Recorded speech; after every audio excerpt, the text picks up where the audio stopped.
Ultimately, if you breach the contract, you are responsible for the losses that would be sustained by the seller. That could be substantially more than the deposit amount.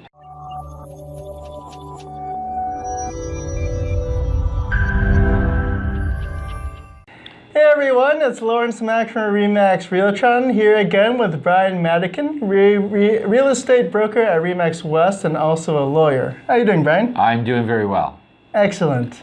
We're here today to talk about deposits. There's two myths I'd like to clear up in terms of deposits that a lot of real estate agents and also consumers really feel is true, but I'd just like Brian to clear them up.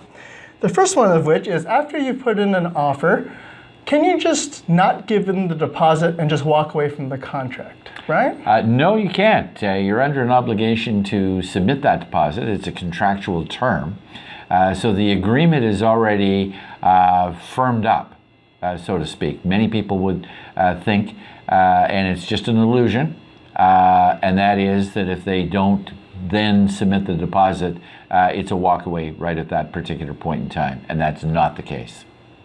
I see. So again, you can't just walk away just by not giving the deposit. You have to give in the deposit first.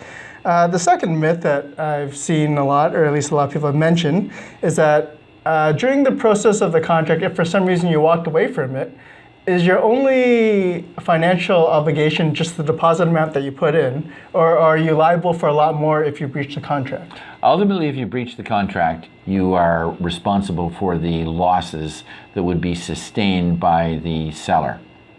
That could be substantially more than the deposit amount. Now, you do get a credit for the amount of the deposit. So if the deposit was $40,000, but the seller had sustained a loss of $100,000, you would get credit for the $40,000, and you would then have to top up or pay an additional $60,000.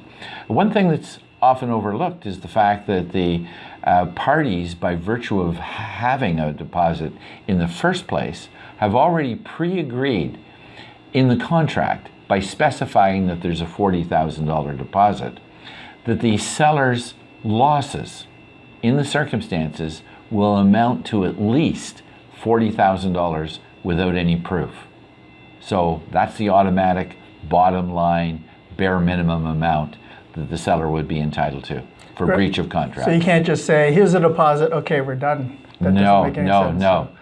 Absolutely, that's quite correct. Okay, so those are the two myths that I have heard a lot being around in the industry. That number one, after you put in an offer, you can't just say, okay, we're not going to bring in the deposit check, and so we don't have a contract here. That is not the case. And the second thing is that if you did breach a contract for whatever reason, it's not just a loss of the deposit amount. It could be for the full amount or whatever losses the seller has incurred. Is that correct? That's absolutely correct. Excellent. Well, if you need any help with real estate expert witness testimony, you can talk to Brian Madigan. Thank you very much. All right, thanks. Bye.